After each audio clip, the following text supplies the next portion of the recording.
अस्सलामु अलैकुम वरहमतुल्लाहि वबरकातुहू। दोस्तों बुज़ुर्गों, आप सभी का इस्तकबाल है, खैर मक़दम है, स्वागत है मेरे इस चैनल आमिल हकीम पर।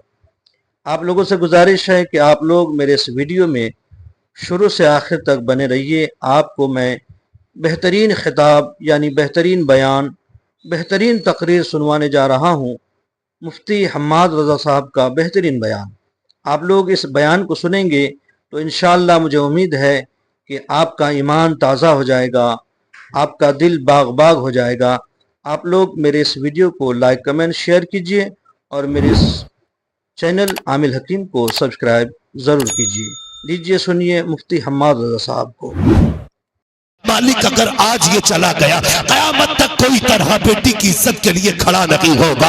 ए परवरदिगार, तुझे ज़हरा के बाबा का सदका, मालिक मेरी इज्जत की हिफाजत फरमा। ए मेरे मौला, मेरी आवाज मुस्तफा तक पहुंचा दे। जब बच्ची ने हिचकी भर के इतना कहा था, खुदा की कसम तारीख गवाह है, अभी तलवार रुकने लगी थी, पीछे से नारे तकबीर की आवाज आती है। जब मुजाहिद ने लड़के मुड़ के देखा है, क्या देखता है, आगे आगे पैगंबर आ रहे हैं, पीछे पीछे हैदर आ रहे हैं। जैसे इतना देखा है, यहूदियों में भगदड़ मच गई, कौन बचाएगा? खुदा की कसम तारीख गवाह है, जैसे हैदर को आते देखा, यहूदियों ने कहा था, क्यों अगर कोई शरीफ जादी सादे कपड़े पहन ले तो बिगड़े हुए बाप की नालायक बेटियां उसे देख के ठट्टे उड़ा के कहती है पुराने दौर में जी रही है, ये कह के जलील करती है मेरी कौम की बेटियों।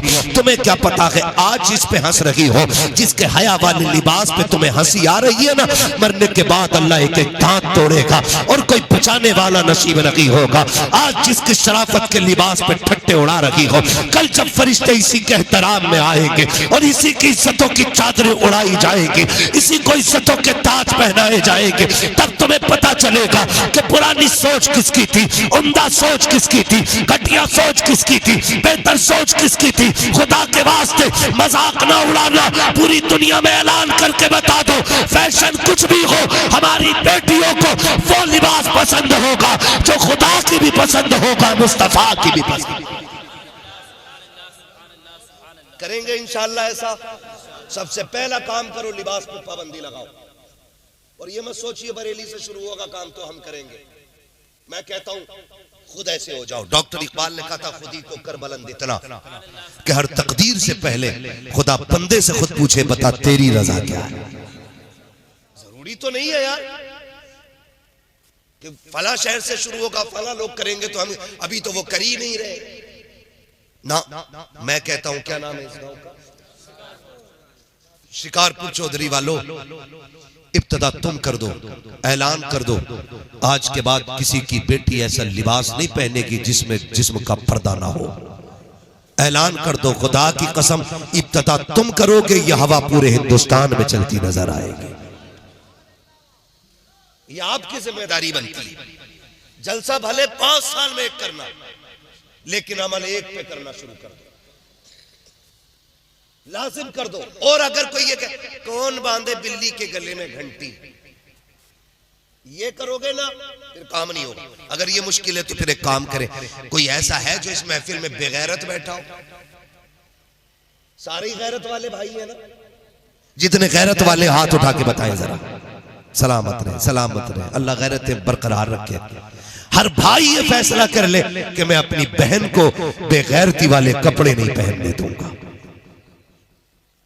अगर फिर भी किसी की पहनती है तो समझ लेना रगों में लहू गैरत वाला नहीं, बेगैरती वाला है। ये फैसला करना पड़ेगा और जल्दी ही करना पड़ेगा। अगर नहीं करोगे तो फिर हमारी तबाही से हमें कोई बचा नहीं सकता है। करेंगे इंशाअल्लाह, इस पे अमल करेंगे इंशाअल्लाह। मैं बताऊं ईमान किसे कहते हैं? मरना एक दिन, बेटों को भी मरना और बेटियों को भी मरना है। बेटी की कब्र में अब्बा नहीं आएगा और अब्बा की कब्र में बेटी। मेरी कब्र में आपको नहीं लेटना, आपकी कब्र में मुझे नहीं लेटना है। तैयारी तैयारी समझ पा रहे मेरे बच्चे मेरी बात? तैयारी खुद ही करनी पड़ेगी। हमें अपनी कब्र की तैयारी खुद करनी है। सुन बेटी, ईमान किसे कहते हैं? मदीने का बाजार है। आज ना ये जो बिक जाते हैं ना टके टकों में, कोई गाड़ी का लालच, कोई झुमकों का लालच, कोई सोने का लालच है, कोई 3 लाख का लालच, कोई 5 लाख का लालच, इसमें जो बिक जाते हैं ना ईमान खराब कर लेते हैं। एक बात कह रहा हूं पूरी जिम्मेदारी से सुनिएगा, अल्लाह आपको सलामत रखे। बहुत गौर से, मदीने का बाजार है, यहूदियों की मार्केट है, खरीदारी के लिए सिर्फ एक मुसलमान, उसी बाजार के किसी कोने में सोना खरीदने के लिए एक बच्ची आई हुई है और बच्ची ने कलमा मदीने वाले का पढ़ा है। हमें फख्र है, रब ने हमें मुसलमान बनाया है, फख्र है कि हम मुसलमान हैं। बरेली से आवाज आती है, अपने महबूब की उम्मत में बनाया मुझको, शुक्र किस तरह करूं मालिको मौला तेरा। दिला बस खौफ से पत्ता सा उड़ा जाता है, पल्ला हल्का ही सही भारी है भरोसा तेरा। शुक्र है रब ने हमें मुसलमान, थके तो नहीं ना, जो नहीं थके वो बोले हमें मुसलमान बनाया है। हमें इस बात पर फख्र है। बच्ची हुजूर का कलमा पढ़ती है, एक यहूदी की दुकान में चली गई, उसने कहा कि मुझे जेवर चाहिए। सुने बहुत गौर से, बच्ची ने कहा जेवर चाहिए। दुकानदार ने सोना निकाला दिखाने के लिए कुछ जेवर। बच्ची ने जब नकाब से हाथ निकाला ना, हाथ देख के ना उसकी नीयत बहक गई। उसने सारा जेवर सामने डाल दिया, कहा जो पसंद करना है कर ले। उसने जो लेना था लिया, कीमत पूछी। वो कहने लगा कीमत ना पूछ, जितना चाहे ले ले, मुझे पैसे नहीं, मुझे तुझ पे दिल आ गया है, बस मेरी हसरत पूरी कर और जितना चाहे सोना ले जा। उसने सोना उठाया, मुंह पे मारा और मार के कहने लगी, कुत्ते तुझे क्या पता है, तू सोना हमारी ठोकरों में डाल रहा है, हमने अपनी जान मुस्तफा जाने रहमत के हाथों पे बेच डाली है, हमने अपने आप को हुजूर के हाथों पे बेच दिया, अब तू क्या खरीदेगा। उसने कहा ये जितना सोना सारे ही ले जा, मगर सुन मेरी बात मान ले। उसने मुंह पे थूका, निकल के चली, दुकान से निकला। निकलने के बाद बच्ची का हाथ पकड़ा, जबरदस्ती दुकान में खींचने लगा। जब बच्ची के साथ जबरदस्ती की तो बच्ची ने एक आवाज दी, है कोई गैरत वाला जो हुजूर के शहर में हुजूर की कलमा पढ़ने वाली की इज्जत की हिफाजत कर सके। जैसी उसने एक आवाज दी ना, उस पूरे गैरों के बाजार में हुजूर का कलमा पढ़ने वाला गुलाम सौदा खरीद रहा था। उसने आवाज सुनी, सामान रख दिया, उधर दौड़ा जिधर से आवाज आ रही थी और जाके देखा ना तो यहूदी बच्ची का हाथ पकड़े हुए था। इसने जाकर के हाथ पे हाथ मार के बच्ची का हाथ छुटाया, अपने पीछे खड़ा करके कहने लगा, खबरदार इसकी तरफ हाथ ना बढ़ाना। उसने कहा तेरी क्या लगती है? उसने कहा ये मेरी बहन लगती है। कहा तेरा रिश्ता कहाँ से चला है? तब उसने कहा था कोई रिश्ते खानदान से चलते हैं, कोई रिश्ते नस्ल से चलते हैं, कोई रिश्ते वो है जो खून से चलते हैं, ये वो रिश्ता है जो हुक्म रसूल से चल रहा है। इस रिश्ते को मेरे नबी ने बना दिया है, ये ला इलाहा इल्लल्लाह का रिश्ता है। उसने कहा कहना क्या चाहता है? कहा अगर जान प्यारी है तो वापस चला जा, वरना ये बच्ची हमारे हवाले कर दे। उसने कहा माँ का दूध पिया है। हाथ आगे बढ़ा के देखा, जैसे इसने तलवार निकाली है, यहूदी ने देखा कि हमारे शहर के अंदर, हमारी गलियों में, हमारे बाजार में हमें धमकी दे रहा है। उसने अपनी कौम को आवाज दी, आओ लोगों निकल के आओ, एक कलमा पढ़ने वाला हमारी गैरत को चैलेंज कर रहा है। सैकड़ों तलवारें निकल के आ गई थी, लेकिन ये गुलाम मोहम्मद अरबी का था, टल न सकते थे अगर जंग में अड़ जाते थे, पैर शेरों के भी मैदान से उखड़ जाते थे। दस्त तो दस्त है, दरिया भी न छोड़े हमने, पैर सुलमात में तोड़ा दिए घोड़े हमने। सैकड़ों तलवारें सामने गए, गुलाम ने तलवार निकाली है, बेटी कमर के पीछे गए, का माँ का दूध पिया गए, आके कोई हाथ लगा के दिखाए। एक यहूदी आगे बढ़ा, इस गुलाम ने तलवार उठाई और ऐसी चलाई कि चलती हुई तो देखी थी, लेकिन गिरती हुई किसी ने नहीं देखी। सारा लग धड़ा लग था, सब टूट पड़े, हमारा बंदा मार दिया है। इतनी जुर्रत तो देखो, अकेला मर्दे मुजाहिद एक खैरों के बाजार में एक बेटी की आबरू के लिए सुबह से दोपहर तक तलवार चलाता रहा। आखिर इंसान था कब तक लड़ता, लड़ते लड़ते बाजू थक गए, बाजू अब सुस्त पड़ने लगे। बच्ची ने देखा तलवार रुकने वाली है, लेकिन सोचने लग गई अगर तलवार रुक गई तो मेरी इज्जत चली जाएगी, अगर इज्जत चली गई तारीख लिख की जाएगी, हुजूर के शहर में कलमा पढ़ने वाली बेटी की आबरू लूट ली गई थी। जमाना क्या कहेगा। बच्ची ने आह भरी है, जब देखा तलवार सुस्त पड़ गई है, उसने क्या काम किया, उसने तलवार को रुकते देखा। अब ख्याल आया थोड़ी देर में ये शहीद हो जाएगा, फिर मेरी इज्जत की बारी है। बच्ची ने उसी जमीन पर मिट्टी पे सजदा किया, रो के कहती है, ओ खातून जन्नत के बाबा के पैगंबर, ओ तुझे महबूब का वास्ता है, देख एक बेटी की आबरू खतरे में आ गई है। मालिक ये अकेला नौजवान मेरी आबरू के लिए मैदान में आ गया है। मालिक अगर आज ये चला गया, कयामत तक कोई तरह बेटी की इज्जत के लिए खड़ा नहीं होगा। ए परवरदिगार, तुझे ज़हरा के बाबा का सदका, मालिक मेरी इज्जत की हिफाजत फरमा। ए मेरे मौला, मेरी आवाज मुस्तफा तक पहुंचा दे। जब बच्ची ने हिचकी भर के इतना कहा था, खुदा की कसम तारीख गवाह है, अभी तलवार रुकने लगी थी, पीछे से नारे तकबीर की आवाज आती है। जब मुजाहिद ने लड़के मुड़ के देखा है, क्या देखता है, आगे आगे पैगंबर आ रहे हैं, पीछे पीछे हैदर आ रहे हैं। जैसे इतना देखा है, यहूदियों में भगदड़ मच गई, कौन बचाएगा। खुदा की कसम तारीख गवाह है, जैसे पैगंबर को आते देखा, हैदर को आते देखा, यहूदियों ने कहा था तोड़ो, अगर इनसे लड़ गए कयामत तक के लिए नस्लें मिटा दी जाए। नारे तकबीर, नारे रिसालत, नारे गौस, नारे गौस, ख्वाजा का हिंदुस्तान, ख्वाजा का हिंदुस्तान, हजरत सैयद बदियुद्दीन जिंदा सा मदर, हजरत सैयद बदियुद्दीन जिंदा सा मदर, कलियर के साबिर पाक, कलियर के साबिर पाक, 5 नारे पंजातन के एक नारा हैदरी, 5 नारे पंजातन के एक नारा हैदरी, नारा हैदरी, नारा हैदरी। मैं पूछना चाहता हूं, हम तो इतने गैरतमंद थे, अगर सैकड़ों में एक बेटी की इज्जत जाती थी तो एक बंदा तन मन धन की बाजी लगा देता था। आज हम ही अपनी बेटियों की इज्जत के लुटेरे बन गए, हम ही तमाशाई बन गए, हम ही ब्याह शादियों में बेटियों को नंगा भेजते और हम ही उनकी जवानियों को अपनी आंखों से ताड़ते बैठ करके। ये दीन है, ये इस्लाम है? नहीं, खुदा की कसम बेटियों को पर्दा दो। और कसम खा के कहता हूं, ये जो दुनिया रो रही है ना, अल्लाह सलाहुद्दीन दे दे, सलाहुद्दीन दे दे, हालात ऐसे रहे कयामत तक सलाहुद्दीन नहीं पैदा होगा।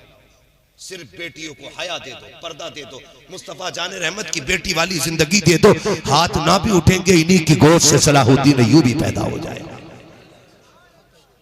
इसलिए कि उसूल है, जमीन अच्छी होती है तो नस्ल अच्छी, फसल अच्छी होती है, माँ अच्छी होती है तो नस्ल अच्छी होती है।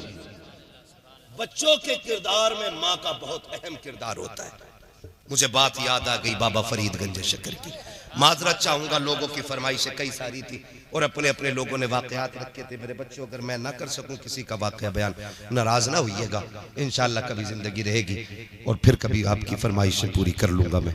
बस आज मेरी बात सुन लें, माओ का किरदार कितना में जाओ जाके बेटियों को बताओ। हजरत बाबा फरीदगंज शक्कर रहमतुल्लाह तआला अलैह, कौन फरीद? ये वो फरीद है कि अगर खारे पानी में फूंक मार दे तो अल्लाह मीठा कर देता था। और बड़ी बात है, ये वो फरीद है जिसका लोग चेहरा देखते थे तो कलमा पढ़ के मुसलमान हो जाते थे। ये माओ का किरदार है, ये माओ का किरदार होता है। बाबा फरीदगंज शक्कर रहमतुल्लाह तआला अलैह पे दावा हो गया कि फरीद वो है कि जो जिसका लोग कलमा पढ़, चेहरा देख के कलमा पढ़ लेते। ऐसा करो इसे कैद किया जाए। बात कोर्ट तक पहुंच गई। थक गए भाई? जा रहे ना? कोई बात नहीं है, खड़े भी होके सुन सकते हैं। थक गए होंगे तो मैं समझ सकता हूँ, आपको बहुत ज्यादा सीधा होना पड़ रहा है, एकदम नीचे बैठे हुए। तवज्जो है ना सारे लोगों की? मुकदमा हो गया कोर्ट में, का फरीद वो है जिसका लोग कलम चेहरा देख के कलमा पढ़ लेते। का करना का फरीद को जेल में डाल दो, का पहले कोर्ट में हाजिर किया जाए फरीद को। तो जब बाबा फरीद कोर्ट में तशरीफ लाए तो जिन्होंने मुकदमा किया था उन्होंने कहा कि चेहरे पे कपड़ा डाल के आने। तो बाबा फरीद चेहरे पे कपड़ा डाल के आए। जज ने कहा मैं कैसे मान लूं कि कोई देख के किसी को किसी का धर्म पर कबूल कर लेगा, मैं जरा देखूं तो सही चेहरा कैसा है। जो सामने लोग खड़े थे कहा मेहरबानी कर ना उठवा कपड़ा, वरना फैसला ही नहीं, कोर्ट ही बदल जाएगा। उसने कहा जी तुम्हारी कैसे मान लूं, अहमद लोग हो, चेहरे देख के भी कोई धर्म बदल लेता है। उसने कहा ठीक है भाई उठाओ कपड़ा। जब फरीद ने चेहरे से नकाब पलटा, फिर जज भी कह रहा था ला इलाहा इल्लल्लाह मुहम्मद। जी बात ही खत्म हो गई। क्योंकि वो भी कलमा पढ़ के मुसलमान हो गए। घर आए, अम्मी तुझे पता है क्या बेटे, आज तेरे बेटे फरीद को कोर्ट में बुलाया गया था, मुकदमा ये था मेरा चेहरा देख के लोग कलमा पढ़ ले रहे। अम्मी मजा तब आया जब जज ने मेरा चेहरा देख के कलमा पढ़ा। मां मुस्कुरा के कह रही फरीद मुस्कुरा मत, कमाल तेरा नहीं कमाल तो मेरा है, कमाल तेरा नहीं कमाल जोर से कमाल मेरा है। कमा कैसे? कहा फरीद सुन, इबादत से खुदा तक पहुंचा जा सकता है, लेकिन माँ की दुआएं बंदे को खुदा वाला बना देती है। क्या अम्मी का तुझे पता है नहीं है, जब तू छोटा था ना कोई दिन ऐसा नहीं, अल्लाह की इज्जत की कसम, जिस दिन मैंने तुझे बिना वजू के दूध पिलाया हो। कोई रात ऐसी नहीं गुजरी फरीद जिस दिन तेरी माँ सजदे में आके तहज्जुद के वक्त में ये ना कहती हो अल्लाह मेरे लाल को ऐसा बना देना जो इसे देखे वो तेरा कलमा पढ़ने लगे जाए। लोग बात करते हैं हुज्जतुल इस्लाम की, लोग उन्हें देखते थे कलमा पढ़ के मुसलमान होते थे। मैं तो कहता हूं अल्लाह उनकी माँ की कब्र पे रहमतें नाजिल करे। अगर माँ अच्छी ना होती तो बेटा कभी हुज्जतुल इस्लाम ना होता। इसलिए मेरे अजीज माएँ अच्छी होंगी तो फिर नस्ल अच्छी हो जाएगी। समझ रहे मेरी? माओ को बेहतर करना। एक जरूरी बात नौजवानों से भी कर जाओ, आज मैंने सिर्फ पर्दे और एहतियात पे बात की है। शादियों को इतनी मोहताज बना दो, जरूरी नहीं है ये जाके खाएंगे तभी वलीमा पूरा होगा है। ये बताओ, ये नहीं जाएंगे तो शादी नहीं होगी। दावत भी है तो घर भिजवा के खिलवा दो, या अगर खिला भी रहे पर्दे के साथ बुला, पर्दे के साथ। ये कौन सी गैरत हो गई, बिना पर्दे आ गई। क्या मुखिया के बेटे का वलीमा, आग लगे ऐसे वलीमों में जहां 1000 बेटियों की इज्जतें उछाली जाती है। नहीं चाहिए ऐसा वलीमा जहां इज्जतें महफूज ना। वलीमा वो करो जिसमें सवाब भी रह जाए और इज्जतें भी बाकी रह जाए, है ना।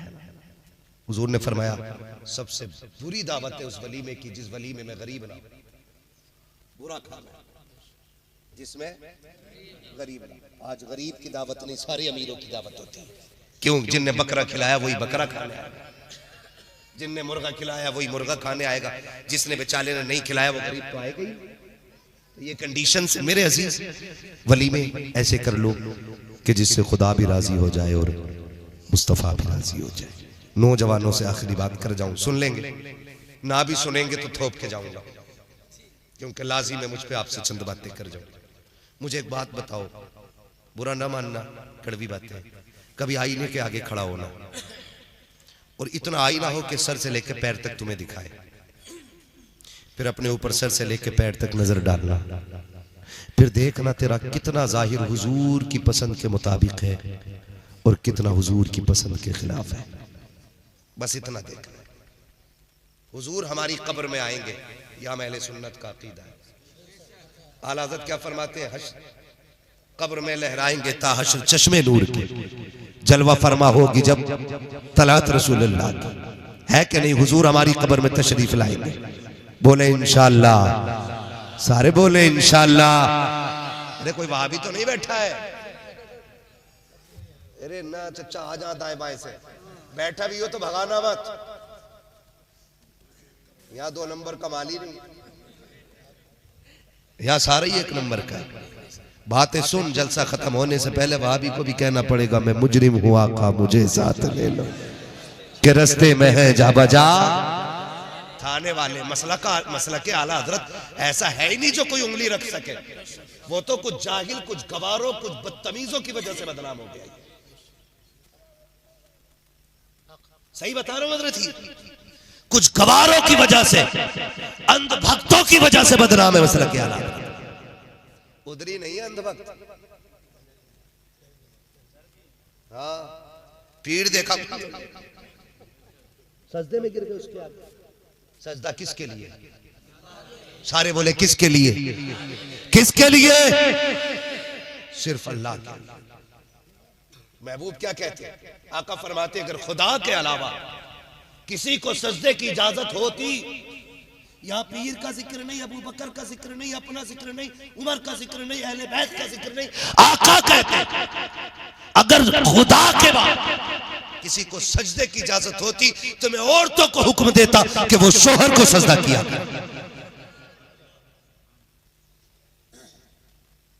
ये शोहर को इजाजत होती, हुक्म होता औरतों को कि शोहर को सजदा करे। अगर इजाजत होती सजदे की तो जब वहां हुजूर फरमा रहे तो यहां तो नंबर भी नहीं आया था हजूर का, जिसके जाके आगे गिर गए पायला वो है, जिंदे पे माला चढ़ा डाली तमाम, और वो भी पीठ थपथपा रहा।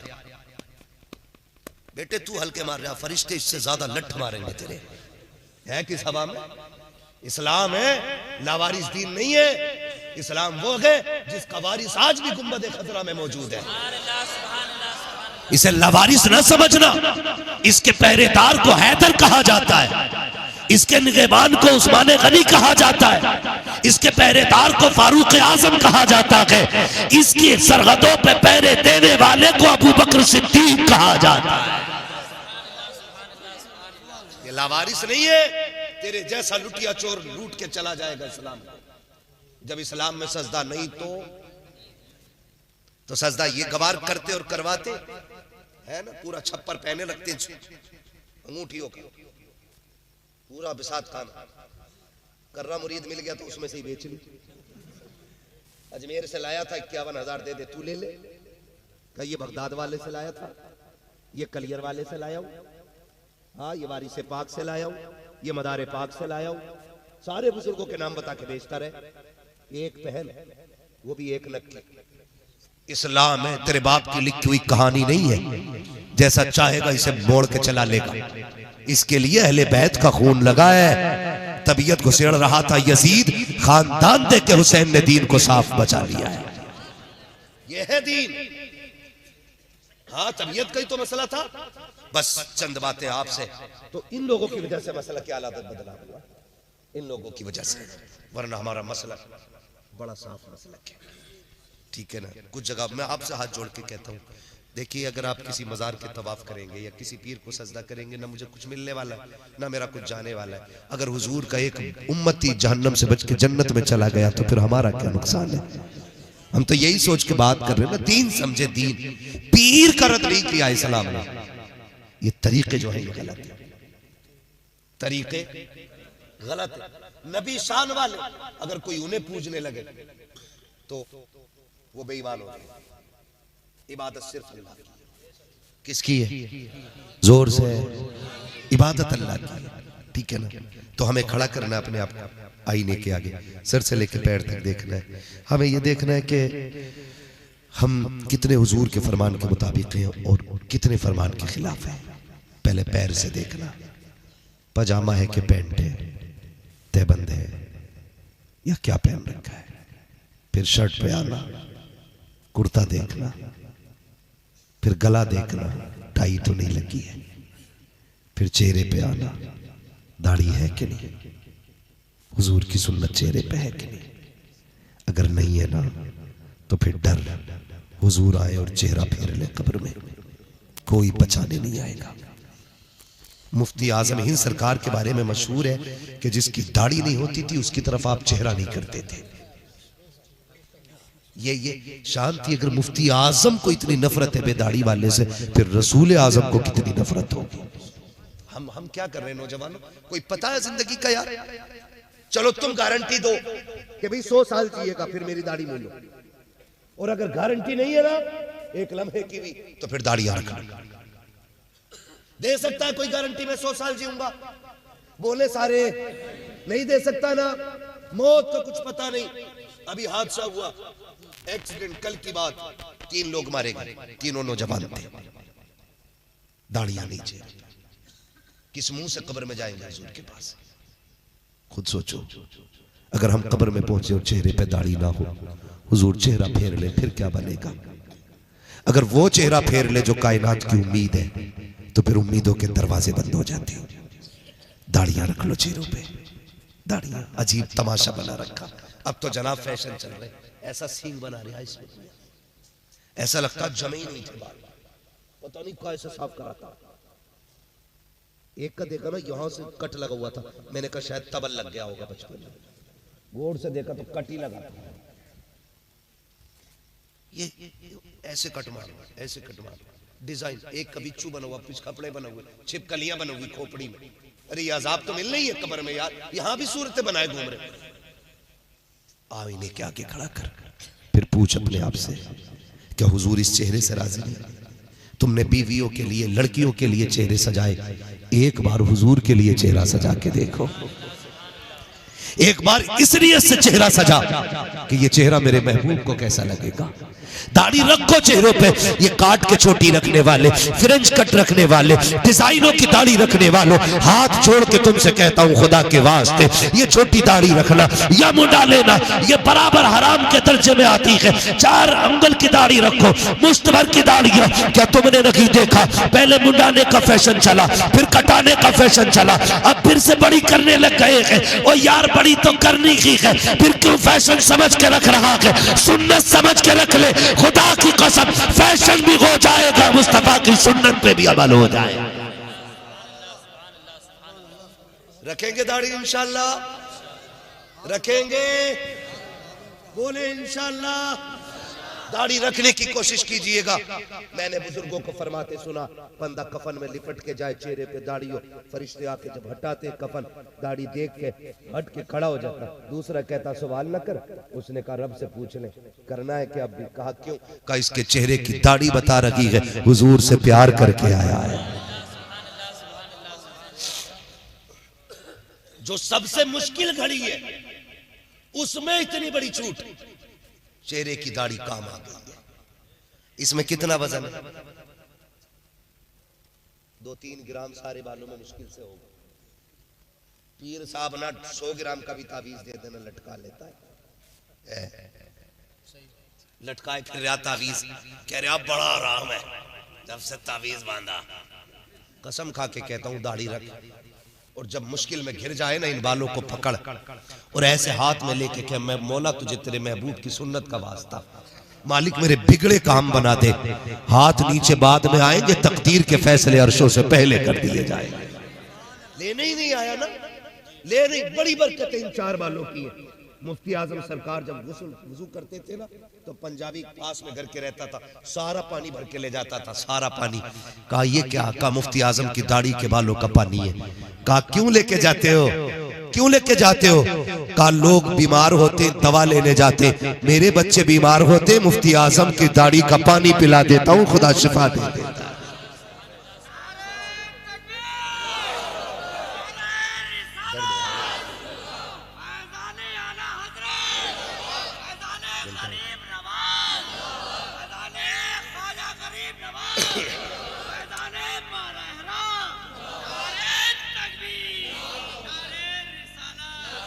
रख लो नौजवान दाढ़ी, कोई ज्यादा बोझ नहीं है और मौत कोई दूर नहीं है।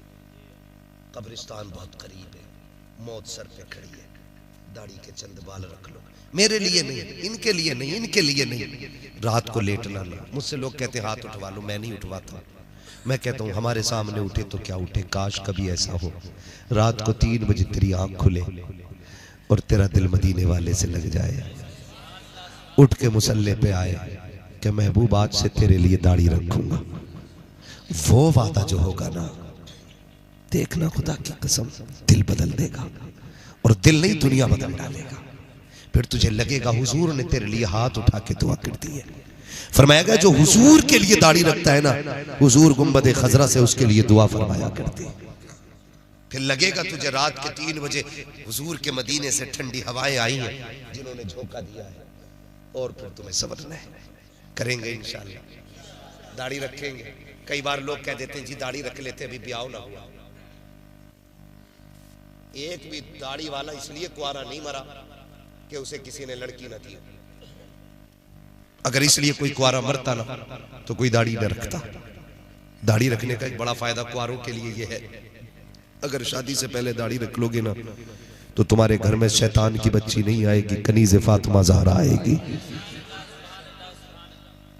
क्योंकि दाढ़ी ये वो एंटीबायोटिक है जो बड़ी बड़ी शैतानियों का इलाज कर देती है। इसलिए पहले दाढ़ी रखेंगे तब भी फायदा, और बाद में रखेंगे तब भी फायदा है। ठीक है ना? जिनकी हो गई है वो भी रखें, जिनकी नहीं हुई है वो भी रखें, मगर दाढ़ी रखें। ये हमारी पहचान है, हमारी पहचान है। डर क्यों रहे? किस चीज का डर है? लोग कहते हैं मार्केट में निकलते हैं, हाल बहुत खराब है मौलाना, पता नहीं है दौर खराब है। मैंने कहा हमसे ज्यादा कौन घूमता है? जिस सीट पे हम बैठ जाते हैं ना, कोई बैठता ही नहीं, बैठता ही नहीं करवट में। इसलिए नहीं कि हमने बम बांध रखा, इसलिए कि हमारी दाढ़ी है। मैं कहता हूं शुक्र है मालिक, दाढ़ी में इतना दम है कि पूरी सीट खाली करा दी है। कितनी भी बड़े बड़े वीआईपीओ की महफिल हो, एक दाढ़ी वाला चला जाए सारे ऐसी देखते। क्यों? ये धमक है इस दाढ़ी की। रखेंगे इंशाअल्लाह, रखेंगे इंशाअल्लाह। अगर दाढ़ी की वजह से मौत आती तो हम सबसे पहले मार दिए जाते, लेकिन जिंदगी का मालिक भी अल्लाह है और मौत का मालिक भी, मौत का मालिक भी अल्लाह है। मर के किधर जाना है? किधर जाना है? बोल ले जल्दी से भाई। कब्रिस्तान जाना है ना? कब्रिस्तान जाना है। उसकी हिफाजत करते हैं आप लोग?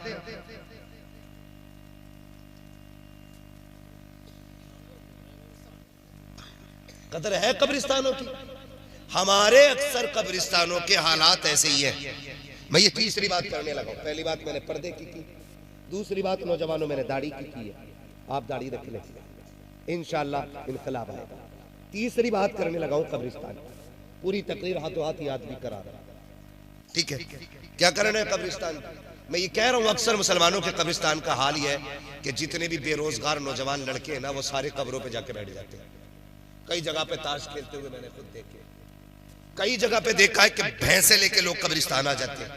कई जगह पे बकरी बकरे छोड़ देते। ओ पकड़ ले, बकरी किसकी है? तो कहता मेरे अब्बा की तो कब्र है।